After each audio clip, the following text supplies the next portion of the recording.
भावे गावे गीत, भावे गावे गीत, शुद्ध करून चित्त, तुझ भावा आहे देव, तरी हा सुलभ उपाव. अनेकांचे कानी, अनेकांचे कानी, गुण दोष मना नानी, तुझ भावा आहे देव, तरी हा सुलभ उपाव. मस्तक ठेंगणा, मस्तक ठेंगणा करी संतांच्या चरणा, तुझ भावा आहे देव, तरी हा सुलभ उपाव.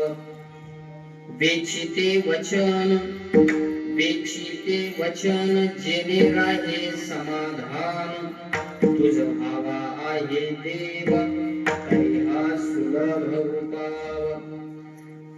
तुका म्हणे फार, तुका म्हणे फार, थोडा तरी परोपकार, तुझ भावा आहे देव, तरी हा सुलभ उपाव. पांडुरंगा करू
निवृत्ती उदारा सोपान देवा, मुक्ताबाई नमो त्रिभुवन पावनी, आद्यत्रय जननी देवांशिये.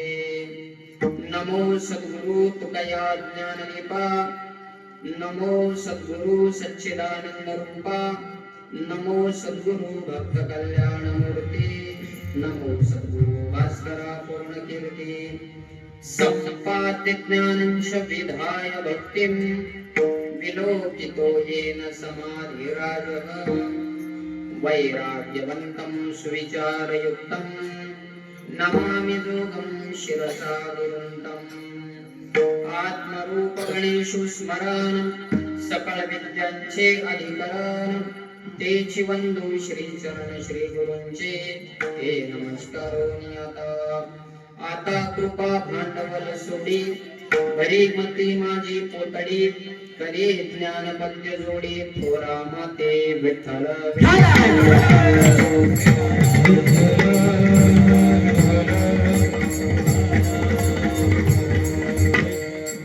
भावे गावे गीत, भावे गावे गीत, शुद्ध करून चित्त, तुझ भावा आहे देव, तरी हा सुलभ उपाव. प्रस्तुत भगवत चिंतन सेवेकरता घेतलेला अभंग. इको कविता, इको नको. सेवेकरता घेतलेला अभंग हा आपणा सर्वांचे सुपरिचित वैराग्य राग रसिक जगद्गुरु श्रीमंत श्री तुकोबाराय यांच्या अभंग गाथेतील उपदेशपर या सदरातील असून, वर्तमान अभंगातून तुकोबाराय आपल्याला देव प्राप्त होण्याचा म्हणा किंवा स्वतःला देव होण्याचा उपाय, सुलभ उपाय सांगतात. विठ्ठल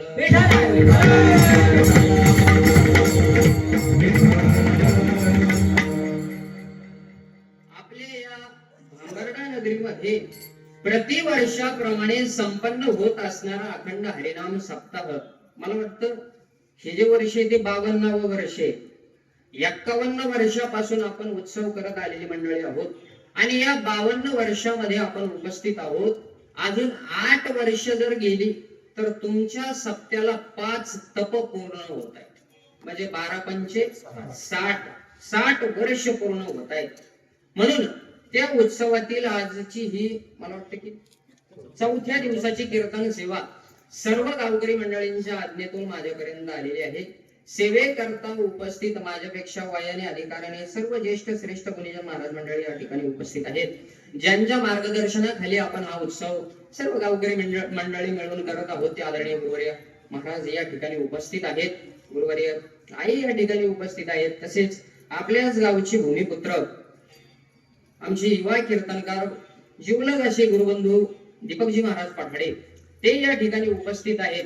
तसेच आपल्या माझ्या वडिलांची मिरासिका देवा तुझी चरण सेवा पांडुरंगा या परंपरेने आपल्या वडिलांनी घालून दिलेली चाकोरी परंपरा, त्या परंपरेत ज्यांनी आपलं जीवन आजपर्यंत आज तागायत जगत आहेत ते आमच्या आदरणीय असे बाळू महाराज कुबेर ते या ठिकाणी उपस्थित आहेत. तसेच अशोक महाराज कुबेर ते या ठिकाणी उपस्थित आहेत. किशोर महाराज ढगे गायनाचार्य ते या ठिकाणी उपस्थित आहेत. तसेच आदरणीय वैजनाथ महाराज तेही, तसेच आपल्याच गावचे भजनानंदी आमचे भीमराव महाराज काळे, तसेच आमचे अनिल महाराज, गणेश महाराज सर्वजण या ठिकाणी उपस्थित आहेत.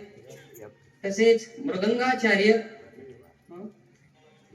बाचंडे महाराज मुरुम खेळायचे, माफ करा माग डोळे नसते ना बघता, म्हणून ते या ठिकाणी उपस्थित आहेत. तसे आमचे गुरुबंधू मृदंगाचार्य दोन्ही महाराज मंडळी विकासजी महाराज, तसेच बाबासाहेब महाराज आणि आमच्या दुधडचे अण्णा शिवनाथ अण्णा ते या ठिकाणी उपस्थित आहेत. आमच्या दुधडचे सर्व वैद्य मंडळ मानिकजीजा तुळशीराम महाराज हे सर्व गुणीजन महाराज मंडळी उपस्थित आहेत.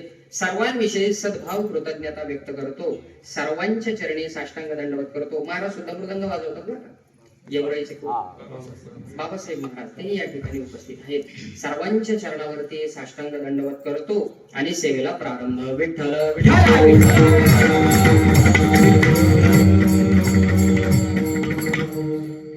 या भंगातून तुकोबाराय देव होण्याकरता सुलभ उपाय आपल्याला सांगतात. देव व्हायचं असेल तर कोणता सुलभ उपाय आहे तो तुकोबाराय या अभंगातून 5 उपाय मला वाटतं अभंगाच्या अनुषंगाने पाहायला मिळतात. तसं पाहिलं तर मला वाटतं तुमची फवारणी काल चांगली झालेली. काल महाराजांनी सांगितलं फवारणी त्यांनी भरपूर केली, तितकी मला वाटत नाही आज आवश्यकता पडेल. आणि मला फवारणी जमणार नाही. का जमणार नाही? का नाही जमणार? नाही सासरवाडीचा विषय. फवारणी ज्याला जमते त्याच्याकडे जमीन वगैरे असते, शेतीचं काम असते, आपला विषयच नाही ना फवारण्याचा. मला नाही जमणार. म्हणून तुमची फवारणी भरपूर काल झालेली आहे. मावा वगैरे काही पडलेला नसेल. सगळ्यांनी आता अभंगाच्या दिशेने आपण प्रवास करायचा आहे. हा आता रोग काही येणार नाही आणि इथून पुढे 2-3 दिवस आता रोग येऊ शकत नाही. म्हणून आपल्याला त्या अभंगाचा विचार करायचा आहे. तुकोबाराय देव होण्याचा सुलभ उपाय सांगतो. तुम्ही आम्हाला देव होण्याकरता किंवा देव प्राप्त करून येण्याकरता सुलभ उपाय तुकोबाराय या अभंगाच्या माध्यमातून सांगताय. तुम्ही म्हणाल महाराज देवाची काय गरज आहे? देव घरी आणायचा. देव कशाला घरी आणायचं? काही गरज नाही ना. कारण घरात माणसं भरपूर झाली, घरात राहण्याची पंचायत आहे. आधी घरातली माणसं बाहेर काढून दिली आणि आम्ही सेपरेट निघालो. आणि तुम्ही म्हणता देव घरात घालून घ्या, हे चांगलं आहे, योग्य आहे? कशाला देव घ्यायचा घरामध्ये? काही गरज नाही. देवाची आम्हाला काही आवश्यकता नाही. कारण आता देव आणायचं म्हणजे एका माणसाचं जेवण वाढलं, खाणं पिणं वाढलं, याला खायला कमी लागत नाही. आईसा भोपाळू आनंदाचा गोवळ, याला खायला थोडं 1-1.5 भाकरीत नाही ना जमत, याचं भरपूर लागतं याला जेवण. आणि थोड्या याच्यात कसं जमत? आणि तुम्ही म्हणता देव घरी येणार, याच्या करता उपाय सांगतात. अहो तो उपाय नको, तुमचा देव आहे आम्हाला नको. देव तुमचा तुम्ही तुमच्या जवळ ठेवा. तुकोबाराय बाजारात हिंडले ना, तुकोबारायांनी पाटी घेतली, पाटीमध्ये देवाला बसवलं आणि तुकोबाराय गावगाव प्रचार दौरा करून देव घ्या कोणी, देव घ्या कोणी, देव घ्या कोणी, देव घ्या कोणी, देव घ्या कोणी,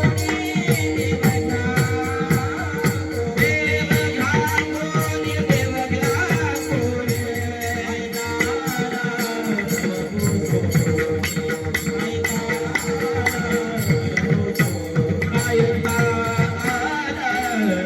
कुसोने आयता आयता आला घर कुसोने देवया कोणी देवया कोणी आयता आला घर कुसोने आयता आला घर कुसोने आयता आला देवया कोणी देवया कोणी आयता आला घर कुसोने आयता आला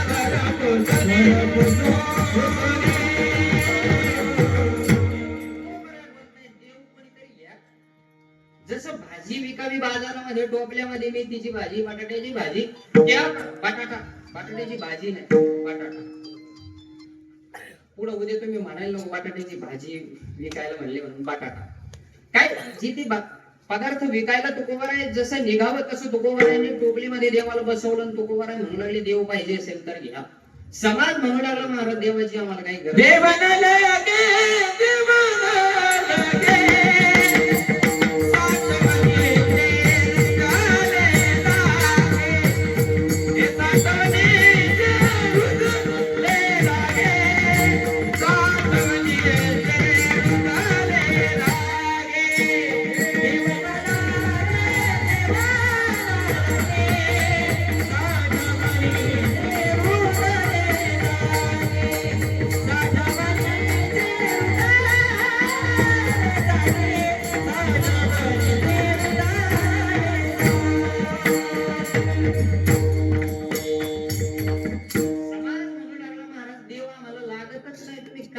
घेऊन येत आता जो माल ज्या सीझनला जो माल लागतो तोच घेतो माणूस काही गरज नाही ना देवाची कशाला आणता तुम्ही देव आमच्या समोर सारं का आलं की घ्या देव माना विठ्ठल विठ्ठल माना राम राम कशाला नको देव देव आम्हाला नको बस झाले 52 वर्ष पुष्कळ केला परमार आता काही गरज नाही आता नको पारायण सुद्धा नको हरिपाठही नको काहीच गरज नाही आम्हाला देवाची गरज नाही कारण अडचणी भरपूर आहे ना देव घ्यायचा म्हटल्यानंतर घरात मी पहिलं बोललो माणसं भरपूर झाली घरात खायची पंचायत त्याच्यात गॅस संपायची वेळ आली गॅस नाही खेड्याचं म्हण चूल वगैरे पेटून सरपंच तोडायला नाहीये लाकडं तोडायची कसं जमायचं देव नको आम्हाला तुकोबाराय म्हटले तुम्हाला देव पाहिजे असो अथवा नसो पण तुम्हाला देवाची ही गरज आहे देव घ्यावाच लागेल कारण देवाशिवाय तुमचं भागू शकत नाही का भागू शकत नाही कारण देव म्हणजेच सुख देव म्हणजेच काय सुख तुमची आमची जी धावपळ चाललेली आहे सकाळपासून संध्याकाळपासून ती सुखा करतात चाललेली दुसरं काय तुम्हाला काय संध्याकाळी दुसरं थोडीच काही मिळत नोटा मिळाली म्हणजे सुख आपण त्याला समजतो पण असायला ते सुखच आहे आपण सुख समजतो देव म्हणजेच सुख देवाशिवाय सुख मिळू शकत नाही हे बघ चहा बनवायची चहा तर चहा बनवायला किती मिरच्या आणि किती मीठ घातलं तर चहा गोड होईल किती घालावं लागत किती घालावं लागते चहा बनवायला गोड बनवायचे तर किती मिरच्या आणि किती मीठ मग काय लागत साखर लागल काय लागल साखर लागल का बरं साखरेशिवाय चहा गोड नाही व्हायचं का नाही व्हायचं साखर कशी साखर पडेल मिरच्या कशा तिखट सिद्धांत आहे का संसारामध्ये आपण कितीही शोधायला गेलो तर सुख हे मिळू शकत नाही आणि जर सुखाचा पत्ता शोधायचा असेल जसं साखरेशिवाय गुळाशिवाय चहा गोड होऊ शकत नाही तसं संसार हा देवाशिवाय सुखाचा होऊ शकत नाही देवीन जीवा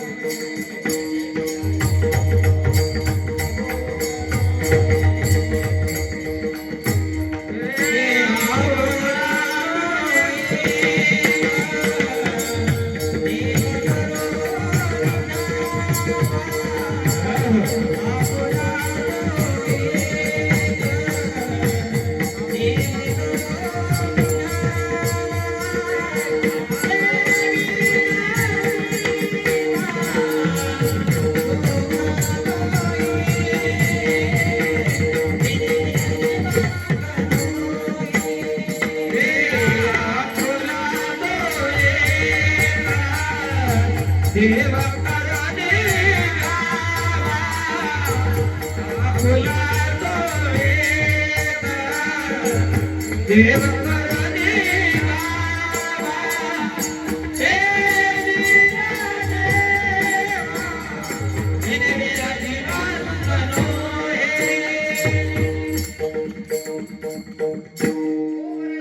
देवाशिवाय तुम्ही आम्हाला सुख मिळू शकत. भगवान परमात्मा ज्या वेळेला आपण आपलासा करू त्याच वेळेला सुख मिळेल. आपण इतर संसारामध्ये आपण कितीही बरोबर केली, तुकोबारांचेच प्रमाण आहे, आपण कितीही बरोबरी करत राहिलो तर आपण उलट त्या भावाच्या पुरामध्ये वाहवत जाणार आहे. तुकोबारा बोलतात ना, करिता बरोबरी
पुरात वाहवत जाऊ म्हणजे त्याच्यात अजून जखडून जाऊ, बांधले जाऊ.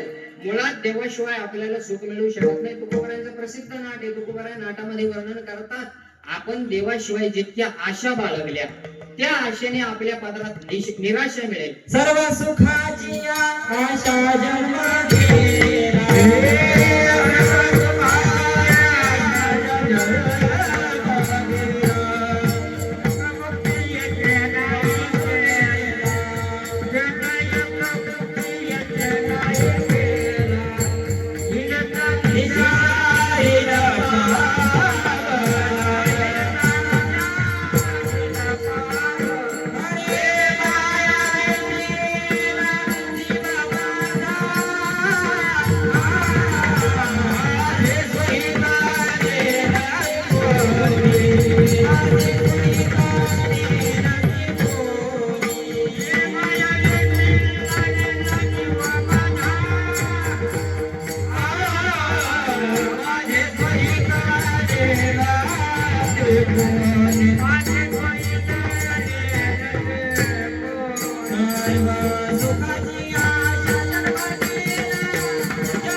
जन्म जातो पण सुखाचा भोग काही पदरामध्ये पडत नाही. मी त्याच्याबद्दल बोलत होतो. तुकोबारा बोलतात, करिसी देवा विनाश. आपण देवाशिवाय ज्या ज्या ठिकाणी सुख शोधायला गेलो, वैष्णव संगती सुख वाटे जीवा,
देवा विना आस अवघी होईल निराश.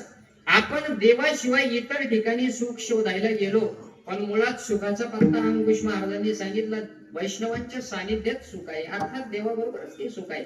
म्हणून आपण देवाशिवाय जिथं जिथं सुख शोधायला गेलो तिथं 3 अडचणी आपल्या पदरात पडल्या. पहिली अडचण, आपली संसारामध्ये आशा वाढत गेली.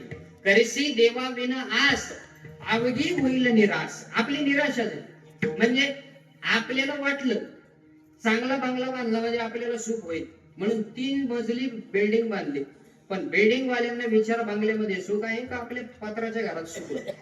कारण बिल्डिंग बांधली म्हटल्यानंतर ते घर पुसणं झाडणं अडचणी आहे का नाही? आपलं छोटं घर असलं पटकन झाडलं मोकळं अंग दुखायचं काम नाही. म्हणजे निराशा पदरात पडली. त्याच्यानंतर दुसरी गोष्ट, तृष्णा वाढविसी बहुस. 3 गोष्ट सांगतोय.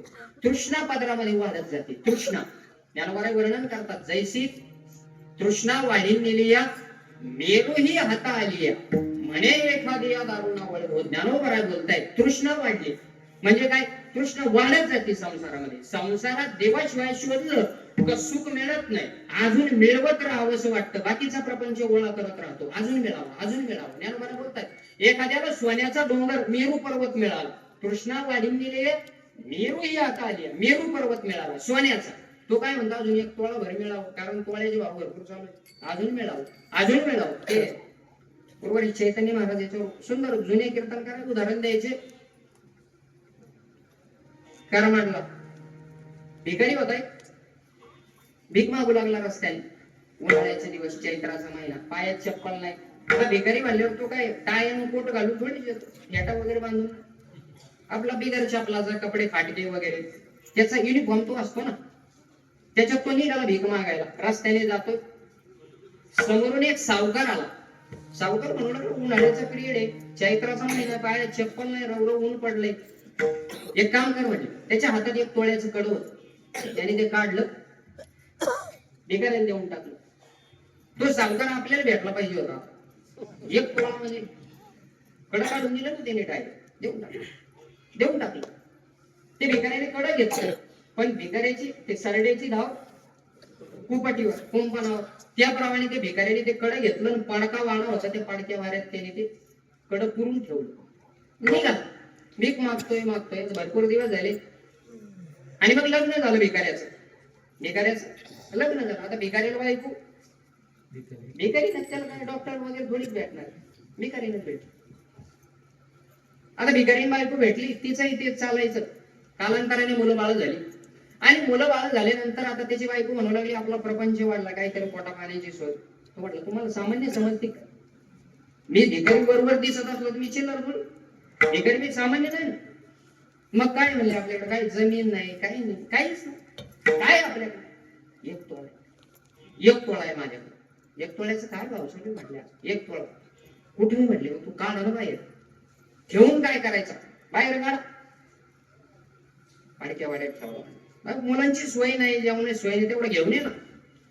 हा परत उन्हाळ्यात पाडक्या वाड्यात निघाला. कशाला?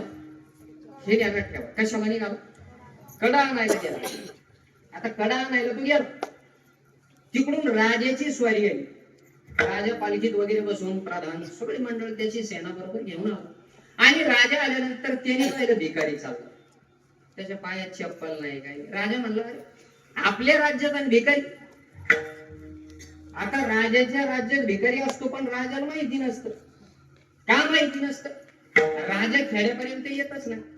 राजा वर फिरतो प्रचार दौरा. ज्या वेळेला प्रचार खेड्यापर्यंत येईल त्या वेळेलाच राजा गावात येतो, नाही तर राजाला माहिती नसतं गावची काय अडचण, राजाला माहिती नसतं. हा भिकारी फिरतोय, राजाने पाहिलं. राजा म्हटला भिकारी म्हणजे आपला अपमान आहे ना, राजाचा अपमान आहे. राजाने बोलवलं प्रधानजी 1000 सोन्याच्या मोहरा भिकारी देऊन टाकला. म्हणजे 1000 मोहरा मी तुला दिल्या, पण तू याचं करणार काय? काहीतरी बिझनेस उद्योग वगैरे करणार आहे? तो म्हटलं काही नाही, 1000 मोहरा तुम्ही देणार, त्याच्यातली मी 1 मोहरा मोडणार, पैसे येतील, पायात चप्पल घालील, आणि चप्पल घालून कुठं जाणार? त्या पाडक्या वाड्यात कडं काढायचं. 1 तोळ्याचं जे ठेवलं होतं ना, ते पाडक्या वाड्यातलं तेवढं कडं काढायला मी जाणार. राजे म्हणले 1000 मोहरा तुला दिले, तू ते 1 तोळ्याचे कुठं नादी लागला? ते काढ ना डोक्यात. तुला कमी वाटतं का 1000 मोहरा? एक काम करा प्रधानजी 9,000 मोहरा देऊन टाका. पहिलं एक आणि हे 9 किती झाले? 10,000 मोहरा. 10,000 मोहरा तुला देतो. आता काय करायचं? तो म्हणला काही नाही, आता पहिलं एक मोडणार होता, आता 2 मोहरा मोडतो म्हणला. 2 मोहरा आणि 2 मोहरा मोडून रिक्षा भाड्याने करतो. पहिलं चप्पल घालणार होतो, आता रिक्षा भाड्याने करतो, पडक्या वाड्यात जातो. कशाला? कड काढायला. एक तोळ्याचं. आणि ते म्हणले ते कड काढणं डोक्यातून 10,000 मोहरा दिले, ते कड डोक्यात तुझे 1 तोळ्याचं. तुला कमी वाटतं का 10,000 मोहरा? एक काम कर म्हटले, आपला अर्ध राज्य तुला देऊन टाकतो. प्रधानजी नकाशा घ्या बरोबर. नकाशा ठेवला बरोबर समोर आणि नकाशा बरोबर असा दुभागला म्हणून 2 भाग केले आणि सांगितलं याच्यातला अर्धा भाग कोणताही तुला पाहिजे तो घे. हा प्रधानजीला यांनी शेजारी घेतला. म्हणू लागला प्रधानजी वाडका वाडा याच्यात कोणत्या बाजूला येतो? ह्या येतो का? हा ह्या बाजूला येतो. तृष्णा तैसी तृष्णा वाढीन नेलिया मेरू हाता आलिया. त्याला मेरू म्हणजे 10,000 मोहरा मिळाले, अर्ध राज्य दिलंय, तरी सुद्धा तो म्हणतो मला 1 तोळ्याचं कड पाहिजे. या संसाराचा हाच नियम. याच्यात आपण जितकी बरोबर करू तितकं वाहवत जाऊ.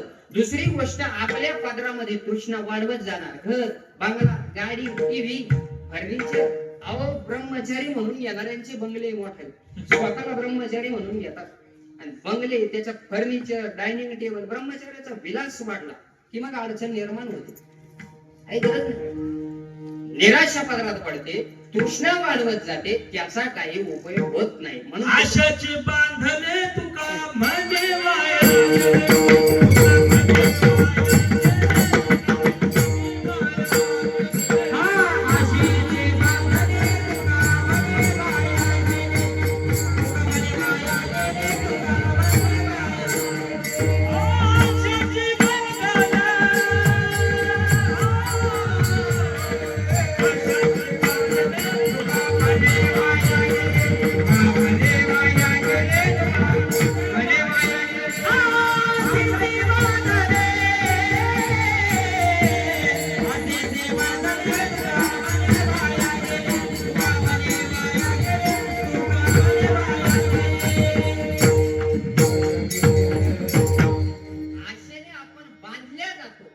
भगवद्गीतेमध्ये वर्णन करतात, आशा पाश शतैर बद्धा.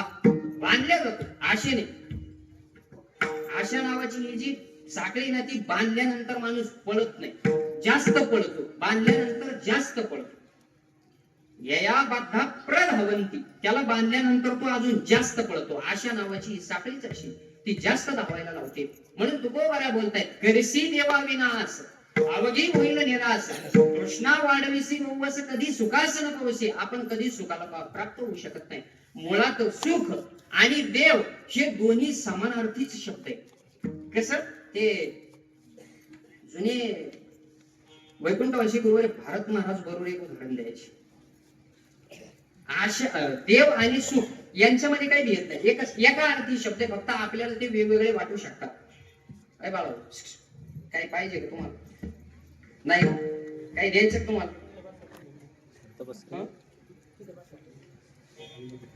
विठ्ठल विठ्ठल.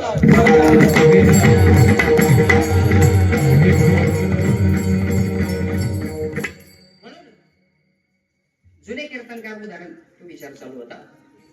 जुन्या काळात एक माणूस, त्याला 100 पर्यंत आकडे येत होते. 1 2 3 100 पर्यंत येत होते. पण त्याची अडचण अशी होती, त्याला 100 म्हणता येत नव्हतं. 100 म्हणता येत नव्हतं. आपल्याला माहिती असेल ते 20 म्हणायचे. म्हणजे जुने तुम्हाला माहिती असेल 40 ला काय म्हणायचे? 2 20. 60 ला 3 20. 80 ला 4 20. 100 ला 5 20. असे ते 20च्या आकडे तुम्हाला जायचे. आता श्रीमंत ते घरचा पैसा भरपूर जुन्या काळात. त्याचा एक गरीब मित्र होता. तो त्याच्या शेजारी आला, तो म्हणू लागला मला अडचण आली. म्हटलं 60 रुपये. 60 रुपये दे. आता याला 60 कळत नव्हती, याला 3 20 कळत नव्हती. 1 20 2 20 याला कळत नव्हती आकडे. पैसा भरपूर, माहितीच नाही याला काय म्हणतात. भरपूर पैसा.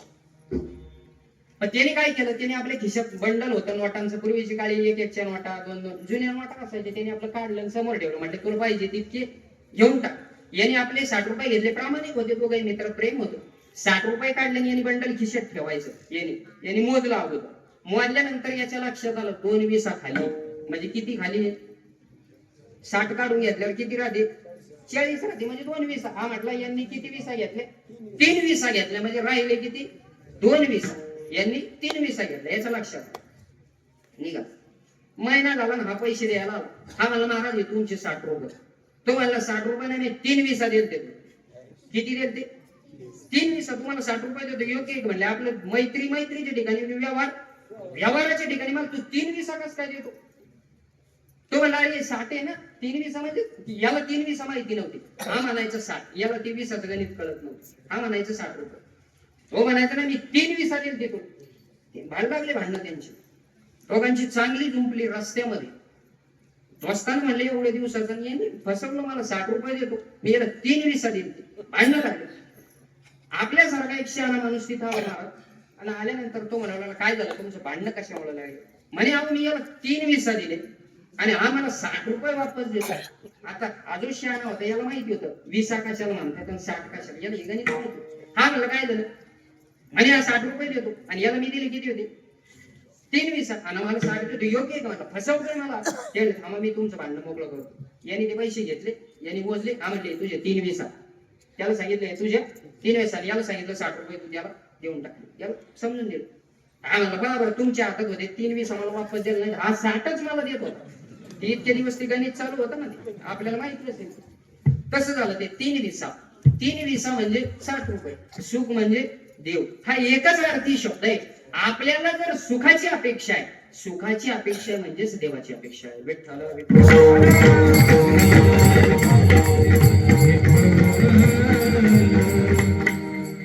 आतापर्यंत आपल्या लक्षात आलं की सुख म्हणजे देव. ही इथपर्यंत आपल्या लक्षात आलं म्हणजे देव पाहिजे म्हणजे सुखाची अपेक्षा आहे. काय जण म्हणतील महाराज देव मिळाल्यानंतर एक सुख मिळेल. एक माणसाकडून एकच सुख मिळू शकतं काहीतरी त्याच्या कुवतीनुसार. देव मिळाल्यानंतर सगळी सुख कसं काय मिळतील आम्हाला? सगळ्या प्रकारची सुख एक देव कसं काय देऊ शकतो? त्याच्याजवळ सामर्थ्य भानगडी पाहिजे. कसं काय देईल? काहीतरी कारण असं नसतं. आमचे गुरुवारी भोले बाबा एक उदाहरण द्यायचे.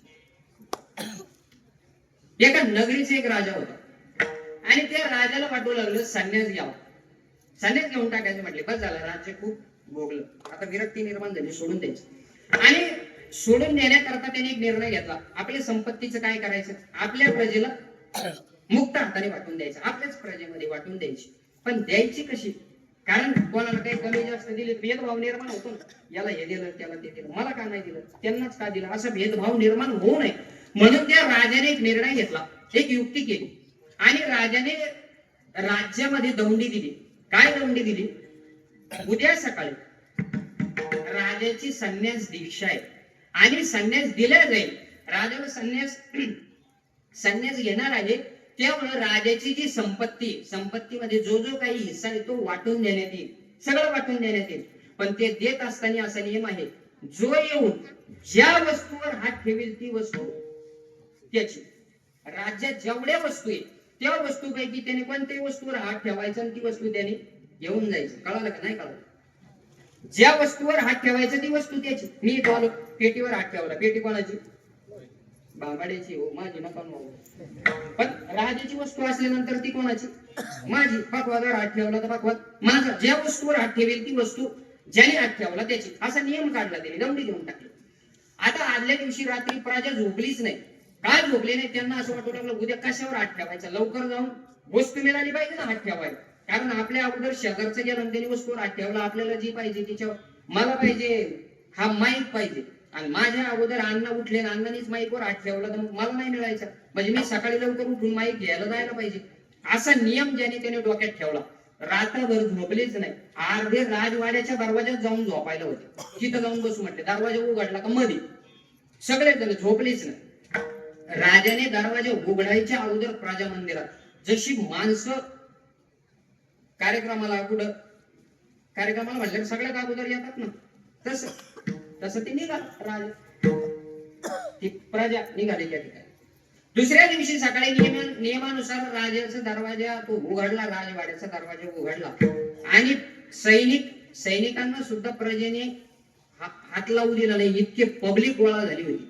सगळीची सगळी मध्ये घुसली राजवाड्यात. आणि घुसल्यानंतर मग आता एक पर्याय राहतो. कोणता पर्याय राहतो? आपल्याला फुकट वस्तू मिळाली का मिळाल्यानंतर आपण याचा विचार करत नाही ही आपल्या उपयोगाची आहे का, याचा काही उपयोग आहे का, असला विचार आपण करत नाही. वारीचा आपल्याला चांगला दांडगा अनुभव आपल्याला आहे. वारीच्या वाट्याला जर मेडिकल वाटायला रांग लागली तर आपणही ते मेडिकलच्या लाईनीमध्ये उभा राहतो. ती आपल्याला उपयोगाची आहे का गोळ्या, काही कामाचं आहे, काहीच विचार करत नाही. त्याच लाईनीमध्ये घ्या गोळ्या, फुकट आहे ना, जे मिळेल ते फुकट घ्यायचं. त्याप्रमाणे ही पब्लिक आपल्या अपेक्षेप्रमाणे नाही मिळालं, ज्याला जे मिळेल त्याच्यावर हात ठेवायचा प्रयत्न करायला लागले. जे मिळेल ती बाटली मिळाली ती बाटली, पेटी मिळाली ती पेटीवर, जे मिळेल त्याच्यावर हात ठेव. म्हणजे जे भेटन ते पर्याय का. महिला मंडळ घुसले त्या स्वयंपाकाच्या भांडारा, मसाले, गहू, तांदूळ काय मिळतील ते घेऊन राजवाड्यातले भारी पदार्थ. काही दागिन्याकडे वळाले, राणीचे जे दागिन्याचे होतं तिकडे गेले. ज्याच्या त्याच्या पद्धतीने कोणी बॉम्ब, दारू, गोळाची त्याच्याकडे ज्याच्या त्याच्या पद्धतीने, कोणी संपत्तीचे कागद जे होते रजिस्ट्रीचे फॉर्म तिकडे गेले. काही जण ज्याच्या त्याच्या पद्धतीनुसार जे ते घ्यायला गेलं. सगळी जनता घेऊन गेली. राजाला संन्यास देण्याच्या अगोदर सगळा राजवाडा कोरा झाला. संन्यास द्यायला टाइम होता. राजवाड्यामध्ये एक वस्तू शिल्लक नव्हती ठेवली पब्लिकने, काहीच नाही. सगळा राजवाडा सुपडा साफ सगळं घेऊन गेले. जनता घेऊन गेली. थांबणार थोडीच होते. पटकन म्हणले राजाचा नियम बदलायचा, फरार होऊन निघून गेले.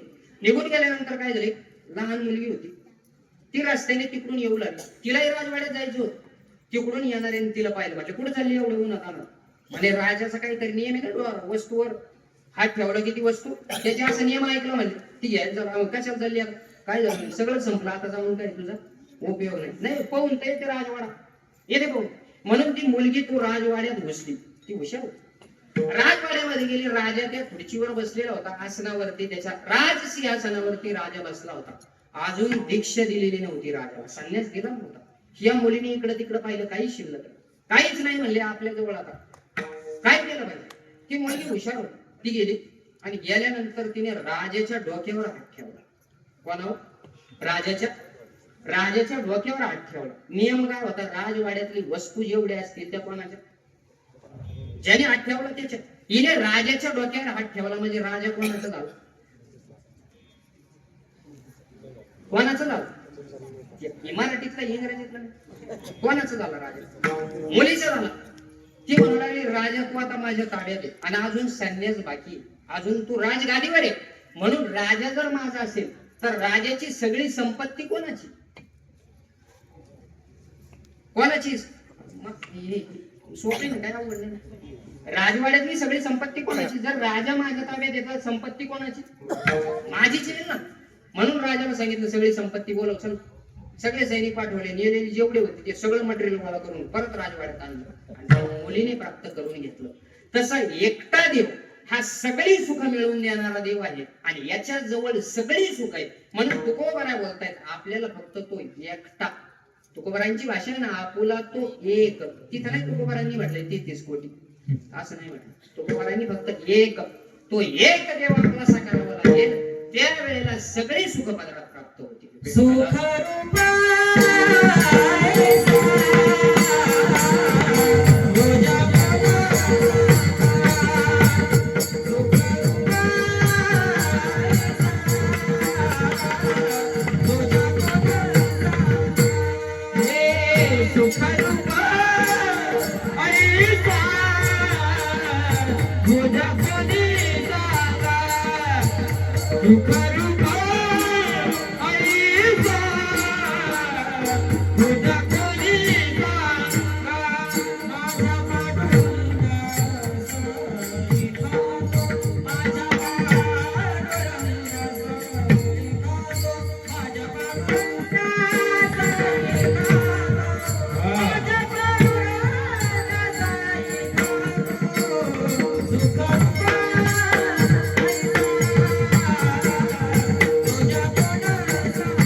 तुझ्या कोणी सांगा. बरोबर बोलताय. सुखरूप आहेसा कोण तुझ्या सांगा. आणि याच्यासारखं सुखरूप दुसरं कोणी आहे का? कोणीच नाही. हाच एकमेव सुखरूप आहे. सुखरूप आहेसा तुझ्या कोण सांगा. माझ्या पांडुरंगा सारखे ते न लगे मुंडले दंडले ते काही लागत नाही. हा एकटा परमात्मा सुखरूप आहे. याच्यासारखं सुखवान सुख समृद्ध दुसरा कोणी आहे. नवे नवे याच्याजवळ सुख आहे. याच्यात नवल नाही महाराज. याच्या पायावरच सगळी सुख आहे. तुझे पायी सुख सर्व.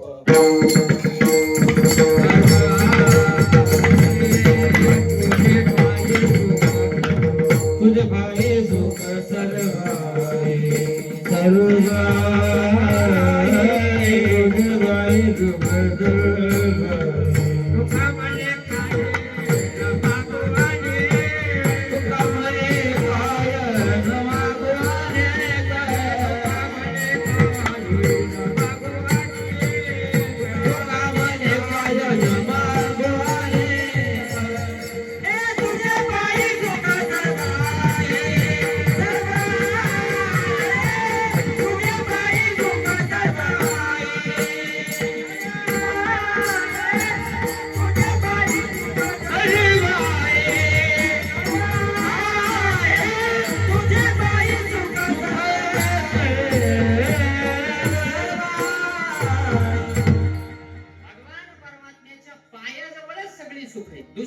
लांब जाण्याची गरज नाही. फक्त पायाजवळ सगळी सुख आहे. मग तो किती सुखरूप असेल याचा विचार करा.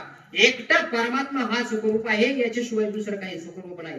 म्हणून तुकोबरा बोलू लागले की तुम्हाला जर सुखाची अपेक्षा आहे तर तो देव आपलासा करून घ्यावा लागेल. आणि तुकोबरा म्हणू लागले जर तुझं व्हावा आहे देव, जर तुला देव प्राप्त करून घ्यायचा असेल तर त्याच्याकरता तुला सुलभ उपाय सांगतो. सुलभ उपाय महाराज सांगा ना उपाय. तुकोबरा म्हटले एक नाही 5 उपाय सांगतो. त्याच्यातील पहिला उपाय गावे गावे गीत गावे गावे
पहिला उपाय आहे का? काय उपाय?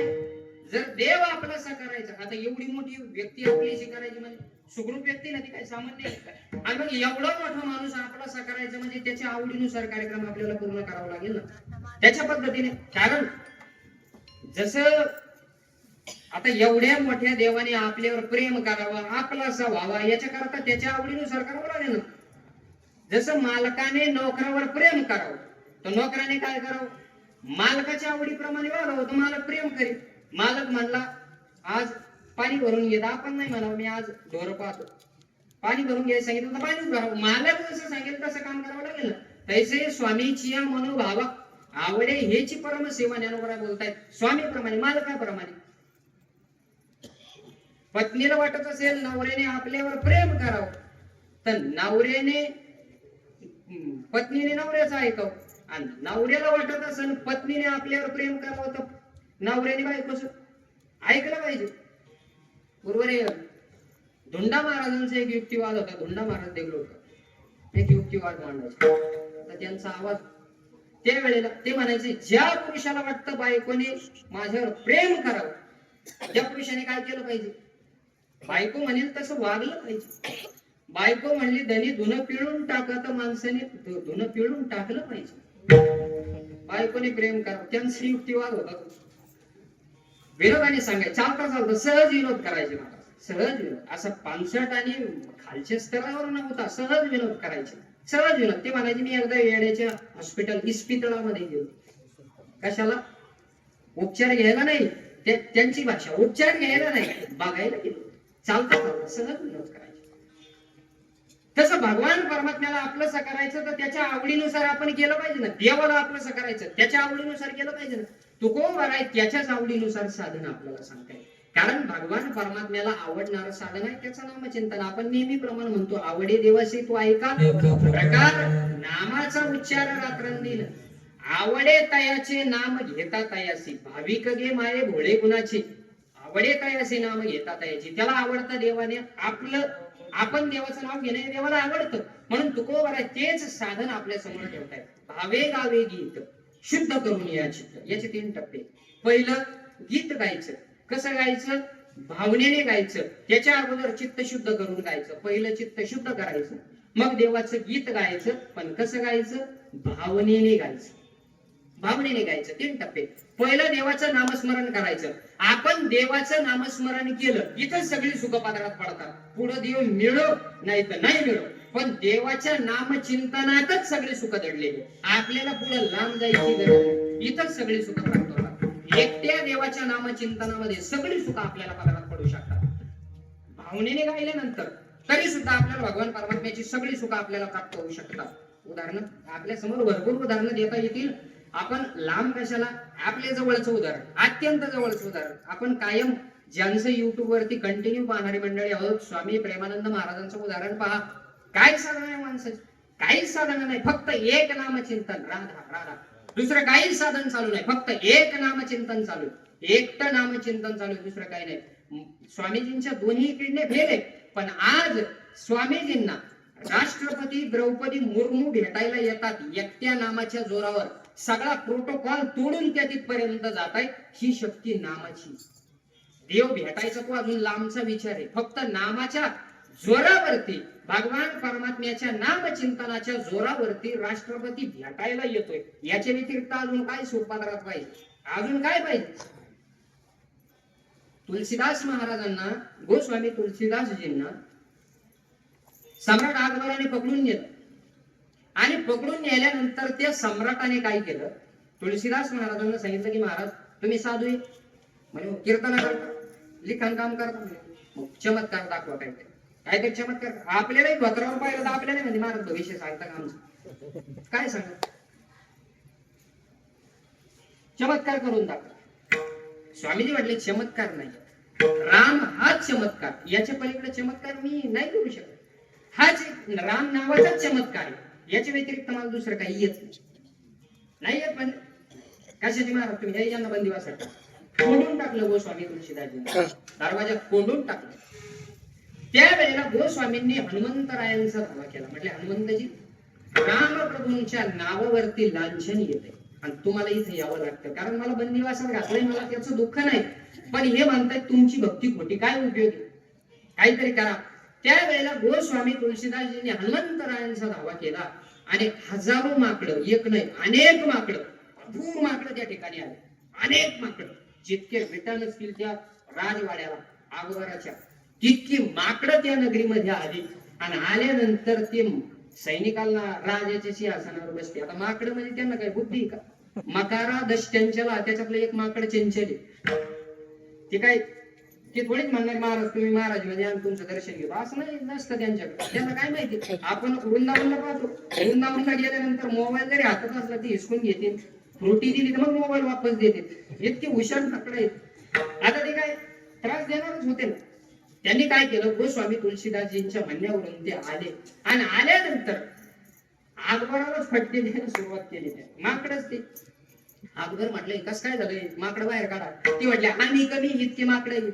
सैनिक म्हणू लागले आम्ही कमी पडलो, इतकी माकडं इथं आले, तुम्हीच काहीतरी करा. ती म्हटलं आता काय करू, म्हणजे तुम्ही त्या महाराजला कोंडून ठेवलं, त्याचा परिणाम ते महाराजला बाहेर काढतो.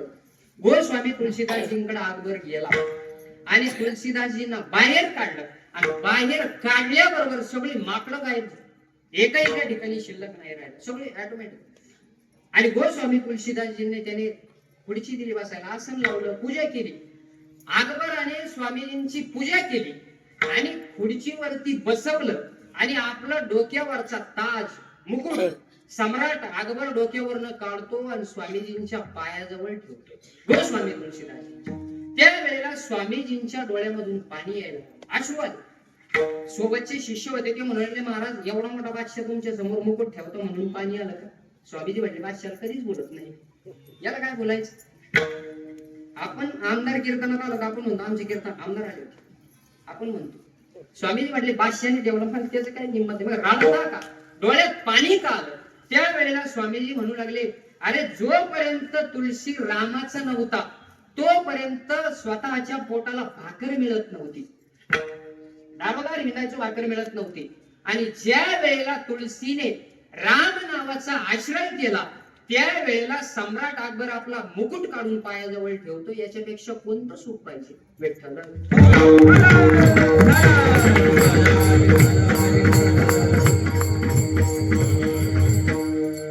एकट्या नावामध्ये ही ताकद आहे की एकटं नाव आपलंसं करा, बाकी काही गरज नाही. म्हणून हा जो अभंग आहे या अभंगामध्ये हे नाव साधन धरा आणि बाकीची जी साधनं आहे त्याला सहकारी साधन धरा. म्हणजे नामचिंतन करत करत हे बाकीचे साधनं त्याला जोडीदार म्हणून धरा, असा त्याचा अर्थ. म्हणून तुकोबारा बोलतायत फक्त गीत गायल्यानंतर एवढ्या सगळ्या गोष्टी होऊ शकतात. फक्त एका नामाच्या जोरावरती बादशाह जर ताज आपला काढून ठेवतो याचं काय नवल आहे. देव ऋणी होतो, देव देव त्या ठिकाणी येतो. म्हणून आपण काय प्रमाणे म्हणणारी मंडळी आहोत की परितयापाशी बांधवा मी हरपला दिवसावा जेथ नाम घोषू बरवा करीते ते माझे नाहम वसामी वैकुंठे योगिनाम हृदय रवो मत भक्ता यत्र गायंती तत्र तिष्ठामी नारद. म्हणून आपल्याकडे ते प्रमाण कोणाचंही माहिती नाही, त्याचा उल्लेख अजून सापडला नाही, पण ते प्रमाण कायम म्हटलं जातं. माझे भक्त गाती जेथे नारदामी उभा तेथे मी त्या ठिकाणी उभा आहे, म्हणजे देव प्राप्त आहे. म्हणून तुकोबारा बोलतात काहीच करू नका, फक्त भावनेने भगवान परमात्म्याचं गीत गा विठ्ठल.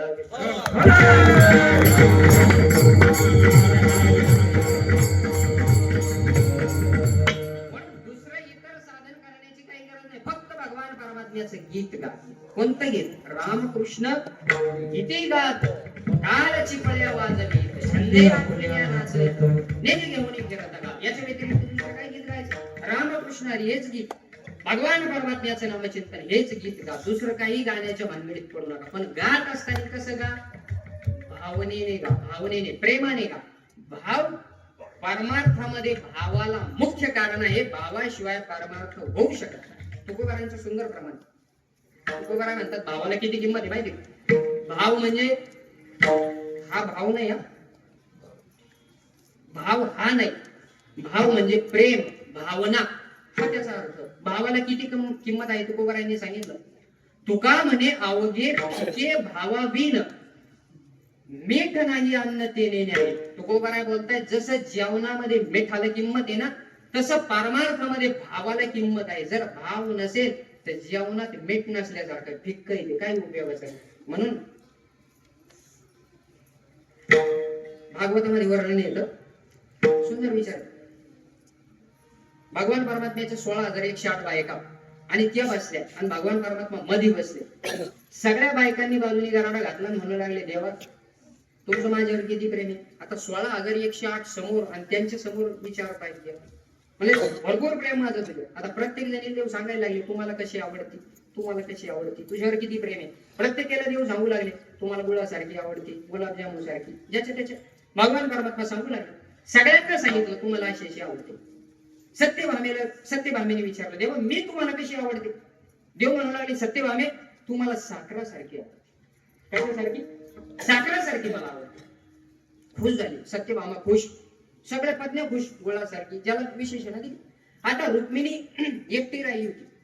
रुक्मिणी म्हणू लागली, देवा मी तुम्हाला कशी आवडते. सगळ्यात पहिली राणी देवाची रुक्मिणी. रुक्मिणी माता म्हणू लागली, देवा मी तुम्हाला कशी आवडते.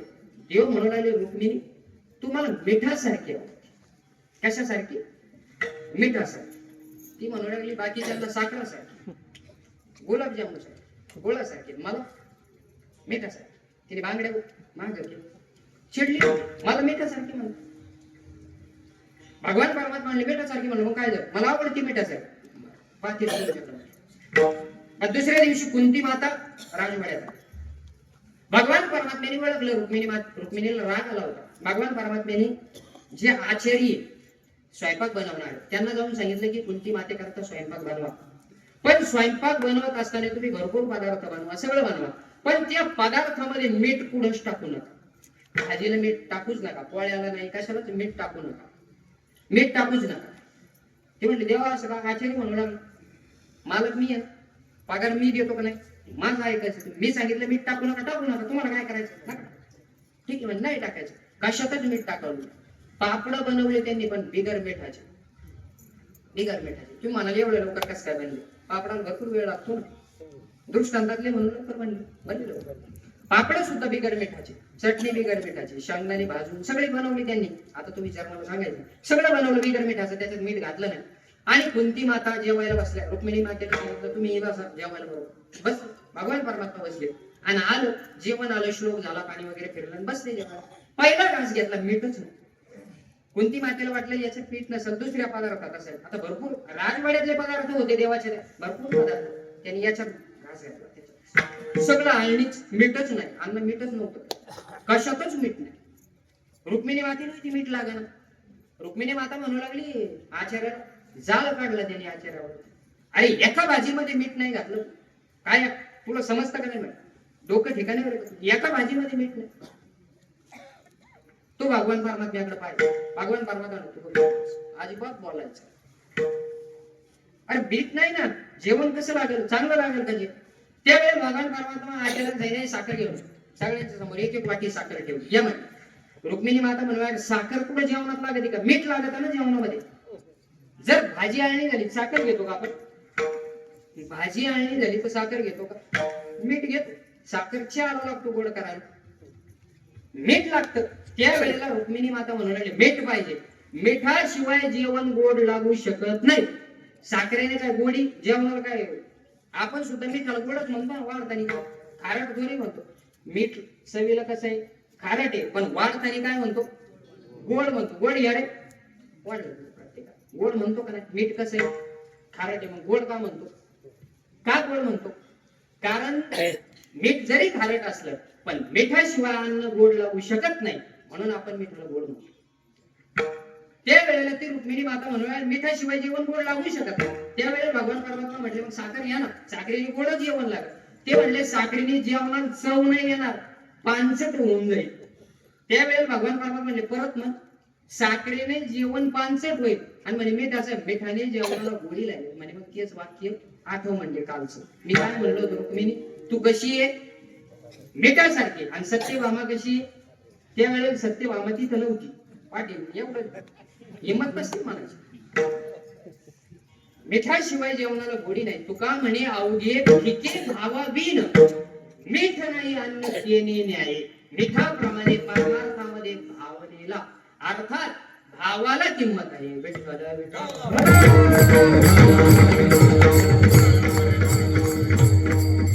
परत कंसात एक वाक्य देतो. भावाला म्हणजे या भावाला परमार्थात किंमत नाही. भाव म्हणजे प्रेम. परत तुम्ही म्हणसाल भावाला म्हणजे वाला भाव, तो भाव नाही बरं. म्हणून तुका बरं बोलतात भावनेला किंमत आहे. आवेग आवेगी भावनेने गीत गाव, दुसरं काही करू नये. हेच एक भावने आवेग आवेगी. अजून एक उदाहरण. काय झालं? तानसेनचं नाव आपण ऐकून असाल. तानसेन, तानसेन किशोर महाराज तानसेन माहिती आहे आपल्याला. तानसेन हा अकबराच्या दरबारामध्ये गायला होता. अकबराच्या दरबारात नवरत्नापैकी एक रत्न होता तानसेन. फार सुंदर गायचं असं म्हणतात. आपल्याला गायनाचं काही कळत नाही, त्याच्यामुळे त्याच्याबद्दल मला विस्तार करायची काही आवश्यकता नाही. पण तानसेन फार सुंदर. काय झालं? मीराबाईंच्या दरवाजासमोर तो गेला आणि मीराबाईंचं भजन चाललेलं. मीराबाईंचं भजन अगदी गिरधर लाल तो भावका भोका त्यांच्या आहे. आपल्याला गवळणी प्रमाण माहिती. कोई कही रे प्रभू आवन की मावन की मन भावन की अनेक प्रमाणे मीराबाईंचे सुंदर पद आहे. त्यांचं ते भजन चाललं आणि रस्त्याने जाता जाता जाता जाता या तानसेनने ते ऐकलं. तानसेनच्या कानावरती भजन पडलं. हा तानसेन मीराबाईंच्या दरबारात गेला आणि दरबारात गेल्यानंतर मीराबाईंना म्हणू लागला. दर्शन झालं. मीराबाई म्हणू लागला कधी आले? म्हणजे बराच वेळ झाला. तुमचं भजन चालू होतं त्यावेळेला. गिरधर लाल तो भावो का भोका ते म्हणजे असं राग कला नाही जाणं हे भजन तुकोबारांचं एक काय माग पुढे होईल काहीतरी, पण असं ऐकू. तर मीराबाई म्हणू लागल्या कधी आले? म्हणजे बराच वेळ झाला मी आलो. बरं. त्यावेळेला हा तानसेन मीराबाईंना थोडस बोलला. तो म्हणू लागला मीराबाई तुम्ही फार सुंदर गाता, सगळं म्हणता सुंदर म्हणता, फक्त एक करा काय थोडस स्वरात म्हणा. थोडस काय करा स्वरात म्हणा. स्वरात म्हणा. त्यावेळेला मीराबाई काही कमी नव्हती. मीराबाई म्हणू लागले तानसेनजी मी पण तुमचं भरपूर नाव आहे. भरपूर नाव तुमचे चर्चा ऐकून आहे. रोज पेपरला बातमी, रोज इंस्टाला युट्यूबला रोज व्हिडिओ आहे तुमचे. भरपूर फेमस तुम्ही. मी रोज तुमचं पाहिजे. पण तुम्ही पण फार सुंदर गाता, फार सुंदर म्हणता. सगळं खरंय पण थोडस भावनेने गा. कशाने गा? भावनेने, प्रेमाने गा. जर परमार्थामध्ये व्यवस्थेला बघून गायचं असेल, व्यवस्थेला किशोर महाराज व्यवस्थेला बघून गायचं असेल तर राग, स्वर, ताल याची आवश्यकता आहे. पण परमार्थामध्ये अवस्थेला बघून गायचं असेल तर भावाची आवश्यकता आहे. विठ्ठल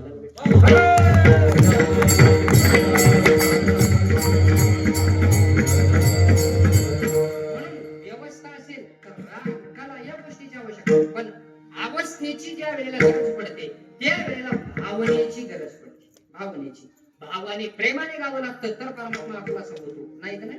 प्रेमयुक्त भक्तीनेच तो आपला होऊ शकतो. भगवान परमात्म्याची भाषा आहे पै भक्ती एकीने जाणे ते तर साने थोर न म्हणे. आम्ही भावाचे पाहुणे भरते. ज्ञानोबा बोलतात आम्ही भक्तीचा भुकेला. भगवान परमात्म्याची भाषा आहे. म्हणून तुकोबा बोलू लागले जर तुला गायचंच ना तर प्रेमाने गीत गा, भावे गावे गीत. कसं गा? आपण शुद्ध करून या चित्त. तुझं चित्त आहे ना ते शुद्ध करून गा, नाही तर त्याचा काही उपयोग व्हायचा नाही. वरवर गायलं त्याचा काही उपयोग व्हायचा नाही. चित्त शुद्ध करून गा. चित्त शुद्ध फार महत्वाचं आहे. म्हणून तुकोबारांनी अजून एक अभंग आहे तुकोबारांचा. करून या शुद्ध मन नारायण स्मरावा. तुकोबारांची भाषा आहे. तुका म्हणे चित्त करावे निर्मळ. निर्मळ चित्ताने गा. सुंदर ज्ञानोबरांचा अजून एक अभंग आहे. त्याच्यात एक उदाहरण ज्ञानोबरांनी सांगितलं. तो अभंग गाठेत पाहायला मिळत नाही, गुगलवर पाहायला मिळत नाही, कुठेच नाही. ज्ञानोबरांचा अभंग आहे. वरी वरी काया का दंडीसी न करी विटंबना जळी नेत्र लावणी आवेश टोकसी आवेशा तैसे नको करू बक ध्यान राया. मन शुचित करेल चित्त शुचित करेल न धरी या विषयाची सोय. रामायणाचं उदाहरण सांगितलं असं म्हणतात त्यांनी. काय केलं? रामप्रभू एकदा वनवासामध्ये फिरत होते आणि एक सरोवर होते. आज सरोवरामध्ये एक बागळा त्या ठिकाणी होता. बागळा कसा असतो? बागळा कसा असतो? डावळा. बरोबर आहे ना? डावळा पांढरा असतो बागळा. बागळा त्या ठिकाणी होता आणि बागळा त्या सरोवरामध्ये असं तटस्थ उभा होता. बागळा कसा सरोवर तटस्थ उभा होता. रामप्रभूंनी तो पाहिला आणि लक्ष्मणजी बरोबर रामप्रभू म्हणले लक्ष्मण बागळ्याच्या जन्माला गेला पण याने मागच्या जन्मातली साधना सोडली नाही. काय एकाग्रतेने एकाग्र झाला. त्यावेळेला लक्ष्मणजी म्हणले याच्या वरवर वेशात जाऊ नका. हा पांढरे कपडे याचे दिसते पण हा फारच चालू आहे. याचं लक्ष वेगवेगळं. म्हणले काय झालं? थांबा म्हणलं थोडा वेळ थांबा. रामप्रभू म्हणले का बरं बघा आहे तू जरी बघला असला पण त्याचं चित्त पाहतो किती एकाग्रतेने पाहतो. महाराज म्हटले लक्ष्मण म्हणले नाही नाही तुम्ही पाच. त्यावेळेला त्या बागड्याने पाहिलं एक माशी त्या ठिकाणी आली आणि आल्यानंतर बागड्याने त्या माशीला टोच मार जळी नेत्र लावली टोकसी आविषा आविष म्हणजे माशी आमिष त्या माशीला टोच लावली आणि लावल्याबरोबर ती माशी खाऊन टाकली. बघा त्याने ती खाल्ली. त्यावेळेला लक्ष्मणजी म्हणजे तुमच्या महाराजांनी माळ काढली. काय म्हणावं महाराज म्हणत होते पहा ऐक शब्द मन शुचित करी चित्त शुद्ध करी याला बघा बोलतात त्याप्रमाणे म्हणून भावे गावे गीत चित्त शुद्ध करून या देव तुझं भावा आहे देव. अरे हा सुलभ उपाय हाच सोपा उपाय सुलभ उपाय याच्या व्यतिरिक्त दुसरा सुलभ उपाय नाही. रोग जाय गुळ साखर आहे तरी निंब का पियावा. जर रोग गुळ साखराने जात असेल तर मग कडुलिंबाचा रस कशाला घ्यायचा. हे सोपं साधन आहे ना. याच्या व्यतिरिक्त दुसरं सोपं साधन नाही. पण काही जण म्हणू लागले महाराज भावे गावी गीत योग्य अजून काही साधन आहे का तुमच्या जवळ. गीत आम्ही गाव पण अजून काही तुमच्या जवळ यादी आहे का. तुकोबाराय म्हटलं अजून 2-4 नावं सांगतो तुम्हाला ऐका. त्याच्यातलं दुसरं साधन तुकोबाराय अभंगाच्या 3ऱ्या चरणात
अनेकांचे कानी गुणदोष मना नाही न आणि म्हणजेच नानी आणू नका. दुसऱ्यांचे गुणदोष कानामध्ये अर्थात घेऊ नका मनातही आणू नका.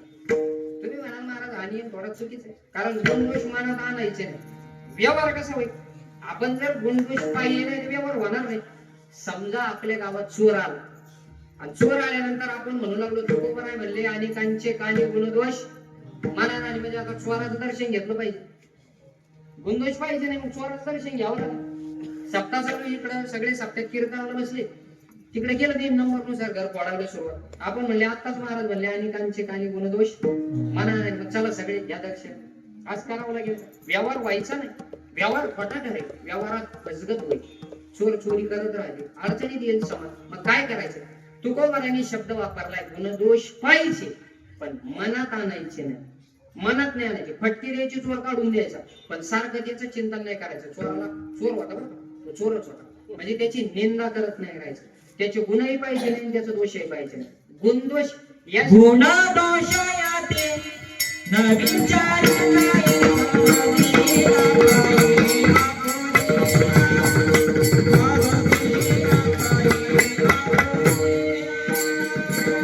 गुण दोष काय न विचारी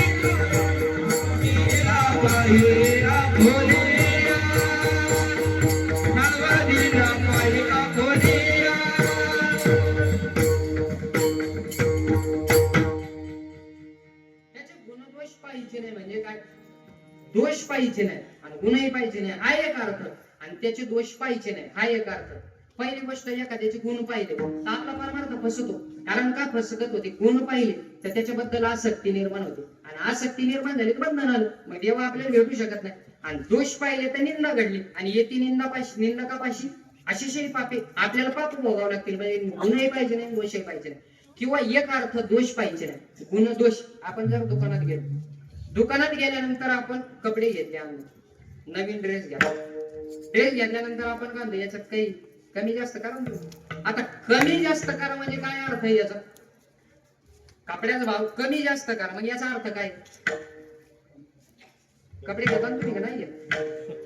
हा कमी करा कमी जास्त करा म्हणजे काय कमी करा आपण म्हणतो काय कमी जास्त करा एखादा आवड दुकानदार म्हणला असता मग जास्त करतो तुम्ही तर म्हणजे कमी जास्त करा याचा अर्थ काय कमी करा तसं गुणदोष न पाहिजे म्हणजे काय दोष पाहिजे नाही हा एक अर्थ किंवा गुणही पाहिजे नाही दोषही पाहिजे नाही मग फसगत होईल तू कोणाला म्हटले मनात आणायचे नाही गुण दोष पाहिजे पण मनात आणायचे नाही डोक्यात सारखं जाऊन ठेवायचं त्यांनी असं केलं त्यांनी मला मार तुम्हाला असं म्हणलं असं अजिबात डोक्यात फटकी द्यायची मोकळं करून टाकायचं सोपा उपाय मनात न आणि मनात आणायचं नाही बस विषय तिथंच क्लोज करायचा अनेकांचे कानी गुणदोष मनात आणि तुझं व्हावा आहे देव तरी आज सुलभ उपाय आज सुलभ उपाय काय जर म्हणून महाराज जुन्या कांदा उपाय तुकोबर आहे मस्तक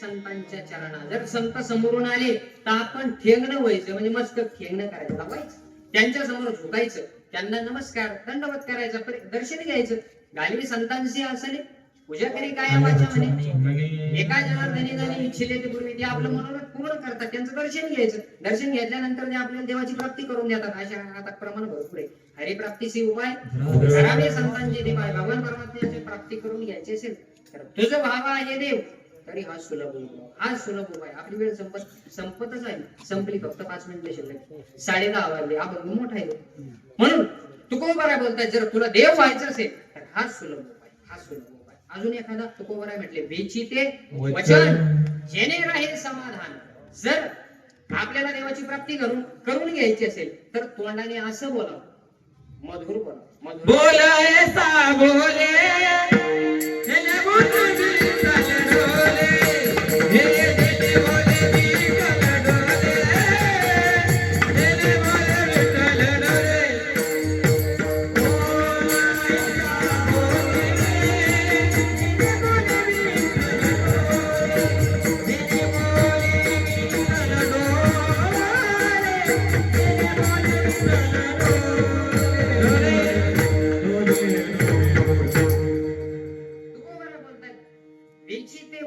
जेणे राहील समाधान आणि जर तुला बोलायचं असेल तर असं बोल ज्या बोलण्यातून देव डोलायला लागेल बोलू तरी ऐसे बोले जेणे बोले विठ्ठल डोले ज्या बोलल्याने विठ्ठल डोलला पाहिजे जसं ज्ञानोबा बोलतात या किरीटीची बोला तो जगतबंधू संतोषला भगवान परमात्म्याला संतोष झाला अर्जुनाच्या बोलण्यातून कारण देवाला बोलायला आवडतं पण बोलणारी भेटत नाही बोलणारी भेटतात तर मागणारीच राहतात देवा माझा असं म्हणणं पूर्ण करा ज्ञानोबरांची भाषा आहे बाई अर्जुना माई वाडे कोडे अखंड बोलू आवडे मला अखंड बोला वाटतं पण काय करावं परी काय किती ऐसे न जोडे न पुसती ऐसे आम्हाला विचारणारच कोणी भेटत नाही, भेटला तर मागणार भेटतो.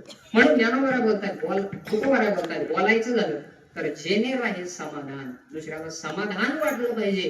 तैसे साच आणि मवाळ मितुले पाहि रसा, शब्द तैसे कल्लोळ अमृताचे, मधुरा वाणी गोठी. का म्हणे बाबा पोटी बोलायचं असेल तर पुढच्याला समाधान वाटेल असं बोलावं, टोचकं बोलू नये, टोचून बोलू नये.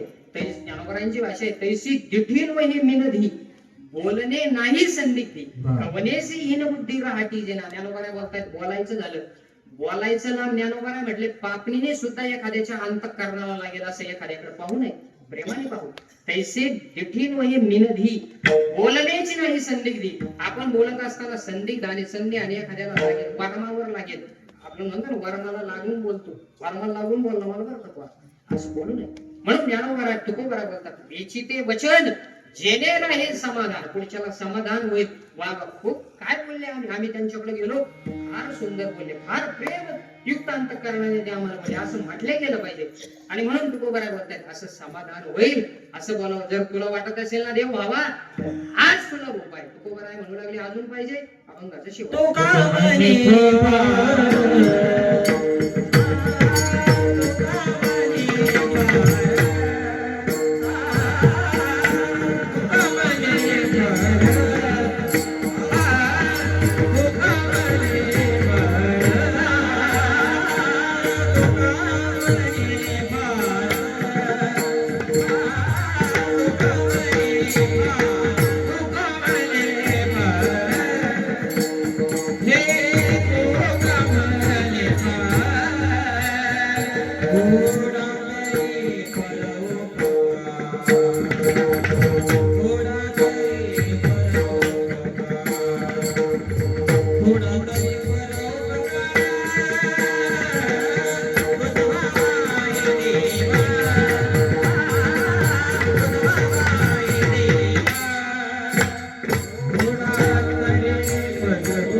तुला देव प्राप्त करायचा आहे ना तर सोपं साधन सांगतो अजून. तुका म्हणे फार थोडा तरी उपकार, तुका म्हणे फार थोडा अन्वय, फार थोडा,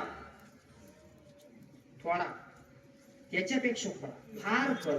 फार जसं आपण मी फार जेवलो तसं फार थोडा, मी फार कमी जेवलो तसा हा फार शब्द फार थोडा. किंचित कोणावर तरी थोडासा तरी उपकार करा, थोडासा तरी उपकार करा, थोडासा तरी उपकार करा. आपण जर उपकार नाही केला ना पाप लागतं बरं. जर आपल्याकडं ज्ञानोबरांची भाषा मी पदार्थ बोलत नाही, जर एखादा आला आणि त्यांनी काही मागितलं तर आपण त्याला द्यायला पाहिजे. ज्ञानोबरा बोलताय जैसा अपमानीला अतिथी मी सुकृताची संपत्ती. आज साई खडी याची गती सूत्रातून ज्ञानोबरा बोलतायत अतिथी यस्य भग्नाशो गृहात प्रतिनिवर्तते सतस्मै दुष्कृतम दत्वा पुण्यमादाय गच्छति. तो पुण्य घेऊन जातो आणि पाप आपल्या डोक्यावर ठेवतो. अतिथीचं आपण जर उपकार नाही केला कोणाला ना कोणाला थोडस दिलं पाहिजे. आता थोडस देण्यामुळे या द्यायला लागतो. विठ्ठल तुम्ही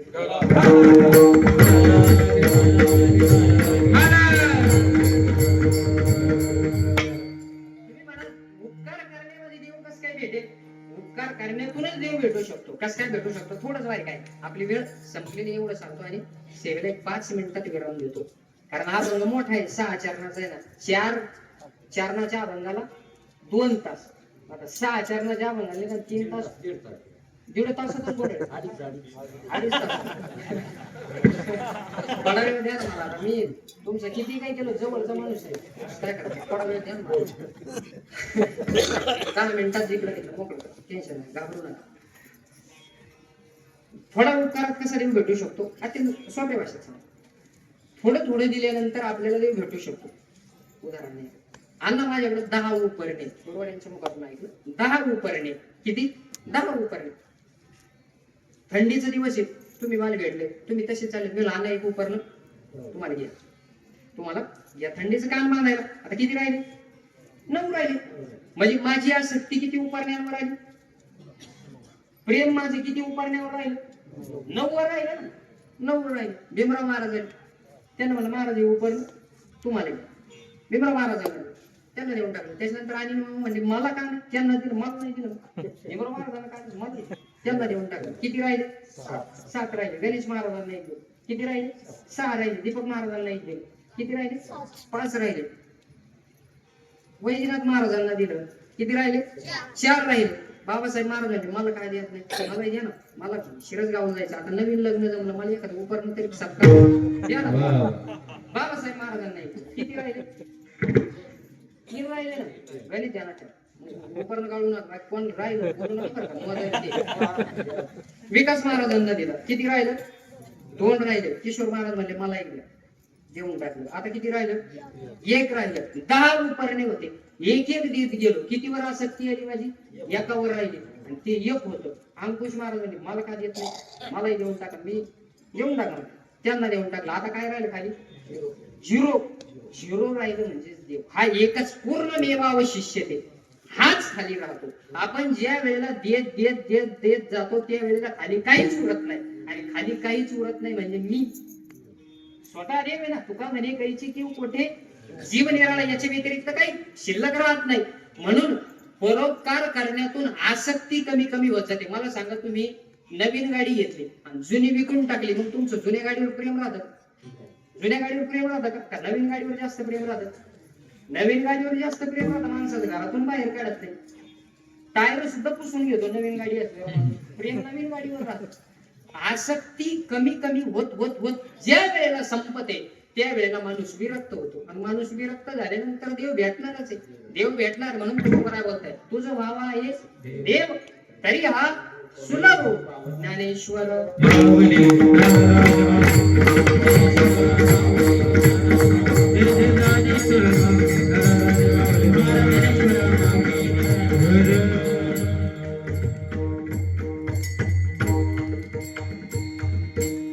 यथामती अवकाश लावण्याचं चिंतन करण्याचा प्रयत्न केला. सेवा करत असताना काही अपशब्द अपसिद्धांत बाहेर पडला असेल तर तो वाणीचा दोष समजावा. कारण मी सगळे ज्येष्ठ श्रेष्ठ माझ्यापेक्षा अधिकाराने तुमच्या समोर काय बोलावं विद्यार्थ्याने असा प्रश्न आहे.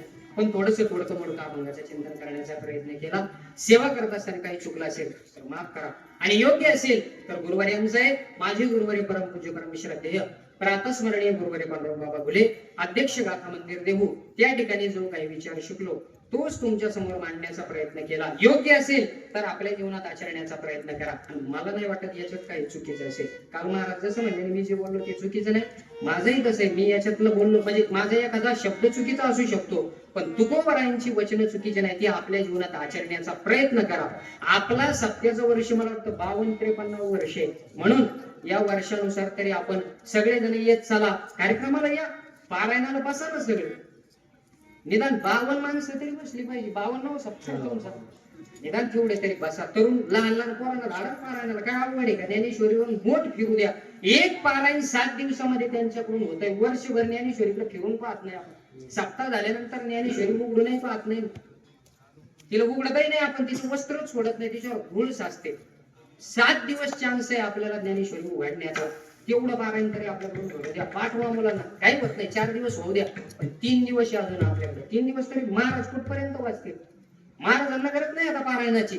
अनेक पारायण त्यांची पूर्वी झालेली, ते तुमच्या करता येऊन बसतात ना. कारण येथ वडील जे जे करते तयार धर्म निविधी, त्यांना काही गरज नाही, पण समाजाने यावं म्हणून ते त्यांचे कार्यक्रम सोडून तुम्हाला वेळ देत आहेत. सगळ्यांनी या पारायण करा, हीच संधी, हेच 7 दिवस आपल्याला आहे आणि याच्यातच आपला उद्धार होऊ शकतो. तुकोबाराय बोलतायत, तुझं भावा आहे देव तरी हा सुलभ उपाय. विठ्ठल